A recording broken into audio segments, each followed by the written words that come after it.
Welcome to NEK-TV Rocks.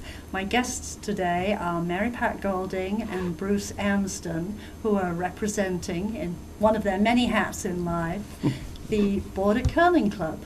Welcome. Thank you. Thank you for having us. Thank you. And right now there's a whole lot of interest in curling.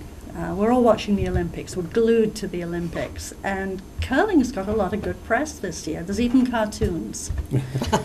So if people are interested up here in the Northeast Kingdom in learning to curl, or if they already curl, is there a way that they can get involved? Yes, there is. Actually, just 7 miles north of Newport City is the Stansted, in Stansted, Quebec, is the Border Curling Club. And it's a 2-sheet curling club. It was built in 1955. One of the original board of directors and the first president of the curling club in 1955 was this gentleman by the name of Emerson Humphrey, who was from Newport and very much a fixture in the Newport area. And currently we have a membership of about 99 people, and of the 99, 48 are Americans. So it's a real nice blend. Yeah. It's really 50-50, 50% Americans, 50% Canadians. And the beauty of curling at the curling club, I would say, is that when you're curling, you're not American or Canadian, you're a curler. And it's all about the sport of curling. How long have both of you curled? This will be my 5th year curling. So when we first came up here, we decided to try it. We had a little history because my dad curled in the early 70s and he went up with Perry Fitch from Newport, who was a dentist here in Newport, and curled, and I just knew it was there, and why not? Yeah. Cool. How about you? Well, I would say probably physically 20 years, but mentally and skill-wise, maybe 5. So there is a learning curve for this game. Very much, very much. The first year that you curl, you spend a lot of time working on things like balance and accurately hitting the broom. Right. And learning what the scoring is about. There's a lot of little rules and etiquettes that are involved in curling and expectations. So it takes a while to get it, but you know, if you don't start, you don't ever achieve all those. And it's like anything else, basketball, golf, whatever, the more you curl, the better you get. I hear some people say that the idea of running on a sheet of ice is terrifying. And yet, when I've watched curling and when I've curled myself, that's not the reality. How do you encourage people to try it and recognize that they're not going to instantly break their necks? Yeah. Well, the first thing is to go to one of our clinics, and we have a couple of upcoming clinics. One is April 4th. That's a Wednesday. That'll be at 6:30 at night. And then we have one on Saturday, April 8th. And this is for people that have never curled before. And the only thing you need to do is show up, have some loose-fitting clothing, some layered clothing, and some clean sneakers. And we provide everything that you'll need. We have a special slider that you slide over your non-dominant foot. We have the brooms for sweeping. And to your question about safety on the ice and everything, the difference between curling ice and arena ice is absolutely slick, that you use for hockey, for skating. On curling ice, we actually put a little pebble on the ice. And that's kind of like an inverted sprinkler where little droplets of water come down on the ice and they form little pyramids, and that's what the stone rides on. That's a lot less slick than the ice that you would find in an arena. So you do have a neoprene sole on, or a slide on. I actually brought a pair of shoes. And when you're delivering the stone, if you have shoes, you take the gripper off, and there's actually a neoprene slider. And that's where you see the Olympic people going almost like they're skating long distances. It's because of this neoprene sole that allows them to go so far. When you're sweeping, you would put the gripper back on over the slider, and it's really quite safe. Yeah. And the other shoe has a gripper on it all Yeah. the time. Yeah, it's sort of overwhelming when you look at the Olympic Right. experts, as you do with any other sport, because that's the cream, and you think, oh, haha, yeah, right. Yeah. For new curlers, what we Yeah. do is we have this slip-on slider, which again is neoprene, the sole, and that will make it slippery when you're delivering the stone, Yeah. and you take it off when you wouldn't. So we look at safety really with a lot of concern. Yeah. What And do people are people get to experience and learn at a clinic? Well, first of all, they learn to safely get on and off the ice. They learn, about the slider, about the broom. They learn balance, because you have to have balance when you're coming out of what's called the hack. Mm-hmm. The hack is like a running Block. track. It's like Yeah. a block, a running block, but it's in the ice, and you kick off that when you're sliding out. So they learn how to do that.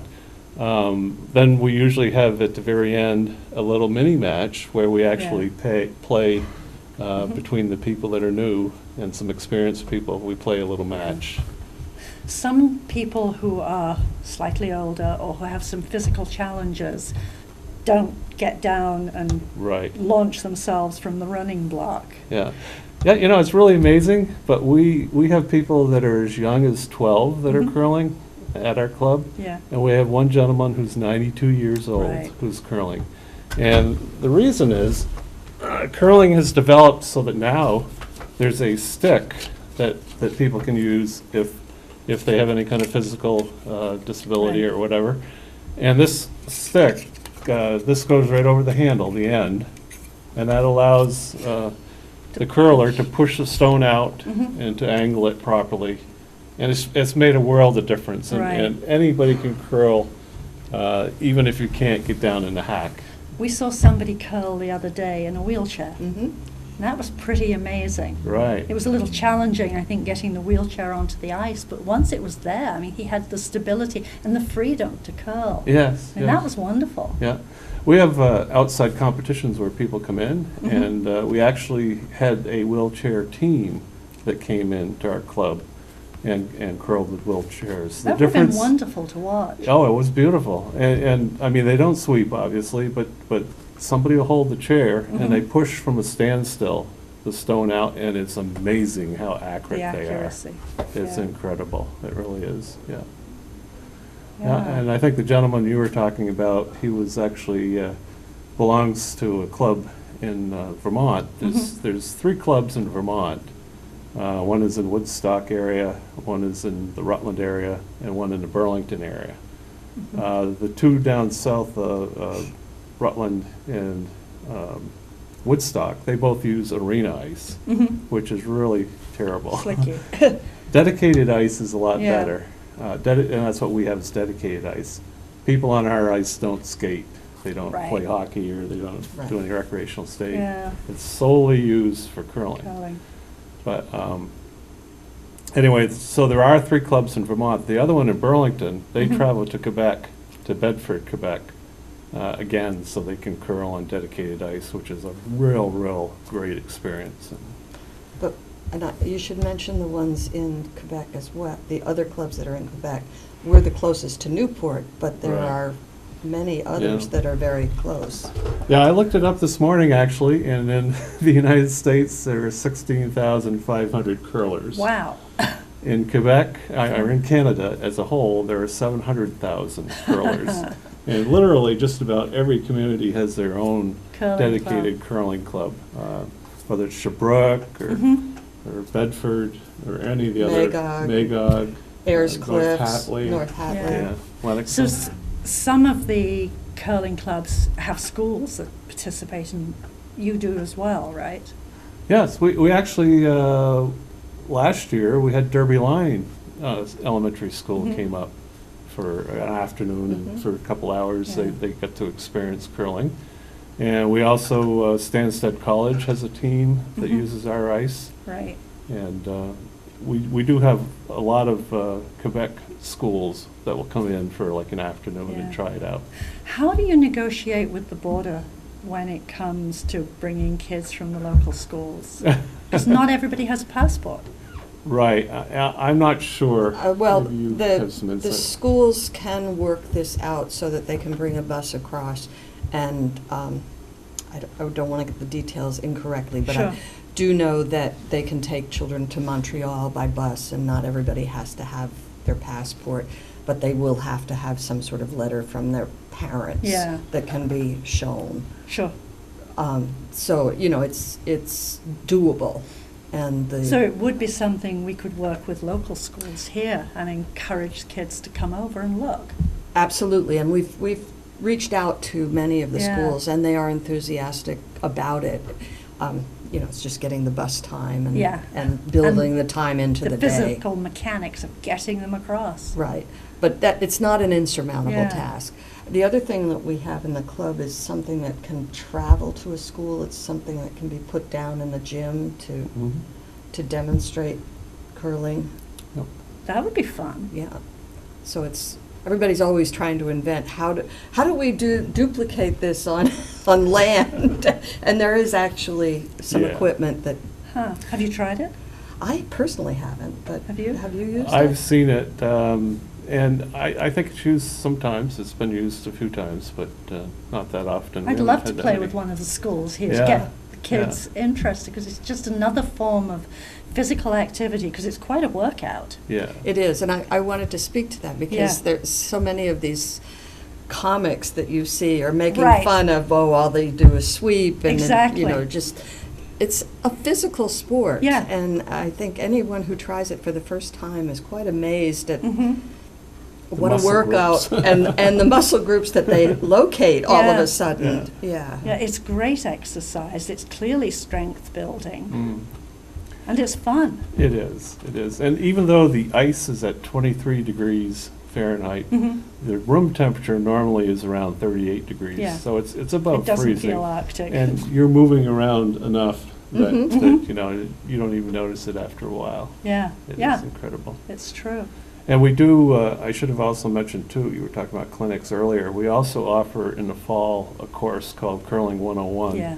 Where every Wednesday night, new curlers can come up and we'll work with them individually and as a team of new curlers. And we do that for 10 weeks, every Wednesday night, usually in the Yeah. fall. And Gary Colburn is the other coach Mhm. that he's from this area. And a lot Right. of people know him probably, but he's curled for years and does a great job Mhm. with people. Yeah, one of the things that to me has been really valuable with the curling club, because I'm a total novice, is how supportive everybody is who plays. The tolerance for idiots is amazing. Because let's face it, when we start, we're incompetent, but it doesn't feel terrible.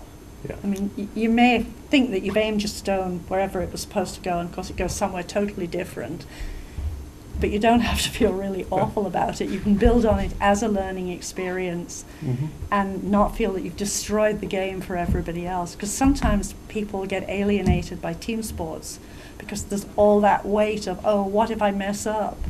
Yeah, that's the beauty of it too. It's really Yeah. a big family. The curling Yeah. family is a family type atmosphere. And everybody has been through the same learning curve. Mm-hmm. And so a lot of people will help you wherever they can Yeah. master the sport of curling. Yeah. And it's doable. You have several different leagues, is that right? Yeah, we do. We have evening leagues, and Monday and Tuesday is the Industrial League, Mhm. and that's where you have to be on a team that's formed on its own. Yeah. Those 2 nights. Monday afternoon is the Ladies League, Right. and that's ladies only, and they curl at 1 o'clock in the afternoon Mhm. for a couple hours. It's also very social, I understand. They have coffee and donuts and We cookies eat a and lot. that sort of- That's where the competition is, for the food. Yeah. And then on Mondays mornings at 9 o'clock and Thursday mornings at 9 o'clock, there are 2 pickup leagues where Mm. whoever shows up gets put on a team. Yeah. And they curl for 4 ends. Normally a match is 8 ends, but Mhm. they'll curl halfway through the match at 4 ends, break for coffee and donuts, and then they go back and Mhm. finish the other 4 ends. And that is really a great league for people Yeah. that are maybe older and retired and don't want to drive at night, Right. sort of a thing. And it's also a good learning experience Yes. for people who are just beginning. It's a Right. very open environment, you get to see some very good curlers Yes. curling who Yeah. are more than willing to assist you, and you get to play all the positions. Exactly, Yeah. yeah. Yeah, there You are get to 4 be different skips, positions. you get to be lead, Mhm. you learn what's going on the Yeah. ice. Yeah. And then Wednesday, we have an inter-club league, and it's also a Wednesday curling where they start, I believe, at 10 o'clock in the morning, and then they curl for a regular match, and then they break for lunch. They actually have a lunch at the curling club, which is kind of fun. And that group also occasionally goes to other curling clubs, and we'll have a match for Sherbrooke or Yeah. Bedford or someone else. It's a lot of fun, a lot of fun. And then Thursday night is the men's league, and Friday night's my most favorite. That's a mixed league, where it's men and women on teams that are competing against each other.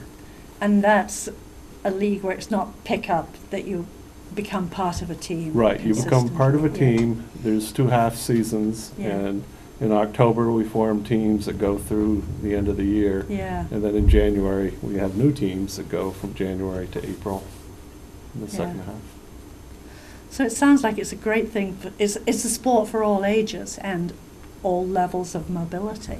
It is, and you know, when you think today, it would cost roughly $2 million to build a 2-sheet club. Wow. And to have this so close to Newport and so available, it's incredible. Is that what that club would cost now? Today, it would cost $2 Wow. million to build that, yes. Yep. It's a great facility. It is, and we're coming up in a couple of years on our 75th anniversary. So, I Huh. mean, that's how long this Yeah. has been available to this area. Yeah. Yeah, and for anybody just crossing the border, if they're crossing at BB, it comes up really fast on the right-hand side. There's that sort of big stone. Yes. It's Clue, you know where you are, because Yeah. there's this big stone thing sitting Right. there. It's on Rue Principale, Yeah. the street, and it's roughly maybe 200 yards from the border crossing, Yeah. the Canadian border crossing on the right. And as you say, there's this great big granite Yeah. monument that's of a curling stone and a curler. And there's also a sign that says who we are right there. too. Yeah. Yeah, it took me a while to figure out what that granite thing was when I would drive over the border. And Yeah. then once I got it, of course, oh yeah. No, it's amazing. I have known people who grew up in Derby and have lived here all their life and never knew there was a curling club that close. Yeah. And it's so available. And once they found it and learned to curl, they're set for the rest of their life. They Yeah. love curling, yeah. Well, I might remind people, you mentioned all the different leagues, and the club is open during those times. Anyone who'd like to come and just watch Mm-hmm. to see what the game is like, there's a very nice viewing area Yeah. in the club, and Yeah. just open the door and come in, and Yeah. people will say, "Oh, hi, and how are you?" and whatever. We also have a bar, so you can Yeah. have a little drink while you're Yeah. watching. Yeah. Yeah, one of the traditions about curling is at the beginning of the match, you all shake hands. Yeah. And be real cordial to each other. Mhm. While you're curling, you're focusing totally on winning. Of course. When you come off the ice, you shake hands again, and again, you're cordial. And the tradition is, particularly with the evening leagues, if you win, you buy the loser a drink at our bar. And then usually the It's a loser will buy reciprocation. Yeah. the winner a drink at That's the bar. nice. But I mean, it's just the atmosphere Yeah. is really great. And, you And- know, some people don't drink, and that's Right. okay too. There's but plenty we- of other we have- beverages. We have juice, we have water, we have a lot of other things, soda, Yeah. so that people don't have to drink. But Right. it's just part of the tradition. It's a Yeah. social game, and it's also like golf, where you're self-regulating. Mhm. If you burn a stone, which means you hit it somehow, Yeah, you are to report that. right. Yeah, very much honor Yeah. system where if you burn a stone, as Mary Pat said, you need to fess up immediately. And it's Of course you not, can't it's not miss- a nice thing to burn a stone, No. because No. you lose something, Yeah. but, But you also can't miss the sound. well, Usually, I mean, people trip over stone, or Yeah. they hit Yeah. them with their yeah. Yeah. broom. Yeah. Sometimes you actually cannot tell unless somebody Yeah. fesses up and says, you know, I confess, I burned a stone. But Yeah. that's part of the game. Yeah. When I've watched it on the Olympics, in other sports, you see the separation of peripheral people like coaches from those playing whatever it is or participating in whatever event. But it's a social event even at the Olympics. I mean, they decide where they want to aim their stone, and everybody congregates and they discuss publicly. It's a little bit different. Pull the coach down from the balcony. Yeah, no, it's a little bit different, the Olympics. Yeah. Of course, these are all professional curlers in the Olympics. And many times, they don't need anybody to hold the broom as a Right. target for their shot, Yeah. which is what normally would happen in a club. They can just make a shot because they know Sure. how to do it. And the other thing is they're all very experienced. They're like captains or what we call Right. skips of the team. And they have a coach. In recreational curling, generally the skip is Yeah. the leader of the team and makes all the final decisions on what the shot's going to be, what kind of ice to give for the broom and so forth. And then the third will hold the broom for the skip when the skip gets Right. his or her 2 shots. And usually the lead, the first person shooting and the second person shooting, they shoot their 2 stones, and then the other team shoots 2 stones, and then they become sweepers. Right. And the beauty of sweeping, which a lot of people don't know, and I did actually bring a broom, which looks like this, a curling broom. It's got a foam head on it. They used to have corn. There were corn brooms in the old days that they would use. But the beauty of it is you can extend the distance of a stone up to 32 feet by sweeping in front of it. And what you're doing is you're creating a little film of water, which reduces the friction Yeah. and allows the stone to go further and actually straighter and not curl at the end. The reason a stone curls is 2. One, it's on the pebble, and the other, when you release it, you put just a little rotation on the stone. Right. And it will actually curl up to 4 feet, depending on the ice, at the very end. And that's all part of the strategy of curling, is recognizing that it will do that and having the ability to recognize how much. Yeah. And people may be hearing on the TV, you know, sweep for line, sweep for something else. You might want to explain that. Yes, yeah. Okay, so the person who's holding the broom, Uh-huh. either the skip or the third, in what's called the house, and that's that 24-foot target at the other end of the ice. The person who's holding the broom is actually calling the line, and as the stone is traveling, a sheet is about 150 feet long. Yeah. So as that 42-pound stone is going along that 150 feet, the guy in the house can tell whether it's coming towards their target or not, and they will call for sweeping if it's not on line. Generally speaking, the people who are sweeping can actually tell the weight of the stone or how Right. fast and far it's going to go. Yeah. So they will automatically sweep if they feel it doesn't have enough weight. And stop when they think it's going to go flying through. Right, right. But, and again, the thing for people that are interested in trying this, Yeah. they should just come to one of our clinics. And even if it's just something that was on your bucket list that Yeah. you wanted to try once, that's perfectly fine. Or if you really find that you want to continue with it, we'd be more than happy to have more members and Yeah. get the formalized training in Curling 101 and so Yeah. forth. And understand that the training is a great introduction. That doesn't make you competent, but that's okay too. Yeah, yeah, yeah. And if the you're skill building Yes, on the way yeah. up. And But- the clinics are absolutely free. Anybody Yeah. who wants to come in, Yeah. all the equipment's there. You're no obligation. And we do have a fun spiel at the end of the clinics too. That's right, yeah. We, in April, after the last clinic, the weekend after that, we will actually have a mini competition where we have experienced curlers and new curlers on the Right. same team, and they'll be competing against other similar teams, and we have a dinner afterwards on Yeah. the weekend that finishes up that competition, and that's kind of your real good introduction to curling, and we hope you'll think about it then over the summer. Come back in the fall, we'll have clinics again next fall. So mid-April is when you declare winter over. Yes, yeah, that's it for curling. When does winter start for curling? October. Wow. October, and our first clinics are in beginning of October, and then a tournament in curling is called a Bonspiel. Mhm. And we call these beginning and ending tournaments Bunspiels. Yeah, Yeah. because that's what they are. Because fun. that's what they should be. And the first one is always sort of right after our Columbus Day holiday. Mhm. So that's sort of the opening event. Mhm. Yeah.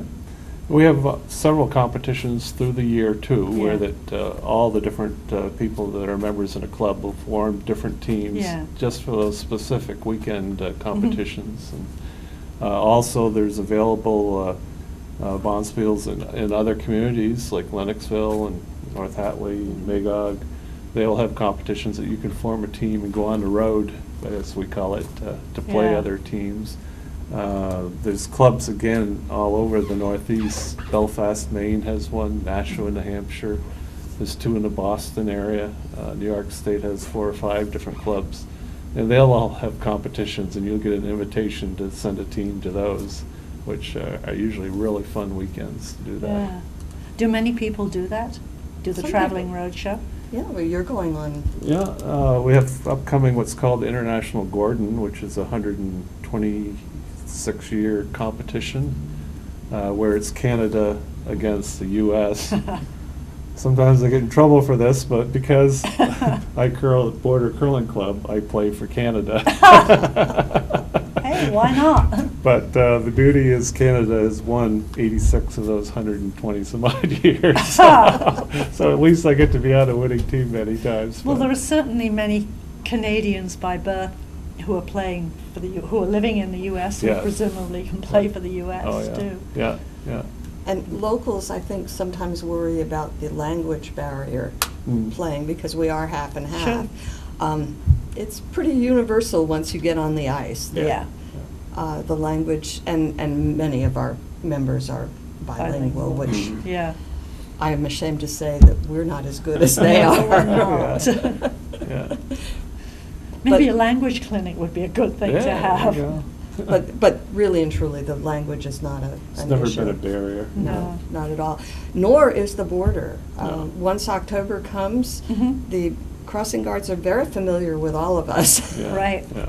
Yeah, I came across one day, and I don't come that often, but I crossed over, and the guy at that little window said to me, he sees me pull in, he takes my card, my passport, and he taps his watch and said, "You're late." They'll be waiting. Okay. Oh, no, they keep pretty good tabs Yeah. as to when things are happening. It was funny. Yeah. And they notice on the way back as well, and they're usually, again, pretty easy to get through. Oh, they quite often ask, did Yeah, you who win? won? Yeah, yeah. No, they're very friendly. Yeah. Very accommodating. So is there a website or a Facebook page? How are people going to get in contact with you? Yeah, the webpage address is www.bordercurling.com. Mhm. And we also do have a Facebook page. I'm not quite sure how that works because I'm not a Facebook person. Somebody must do that. Yeah, it's Chris Planetta. Chris Planetta Yeah. manages that, and he posts all of our photos Yeah. and so forth, and information whenever we ask him. So And we- if anybody would like information from me about curling at the Curling Club, Mhm. they certainly could email me at memfrey.gmx.com. No, I'm sorry, at gmx.com.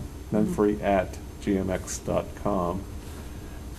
Or, Me, Mary Pat, I'm at CP Goulding, GOULDING, at Mhm. gmail.com. Yeah, and we can attach this as information to, Right, or to the just video. call me. Yeah, exactly. okay. Then the other thing that I do want to mention, because Richard would like me to mention this, but the curling club doesn't, even though the ice is gone Uh-huh. for the summer, the curling club is not closed.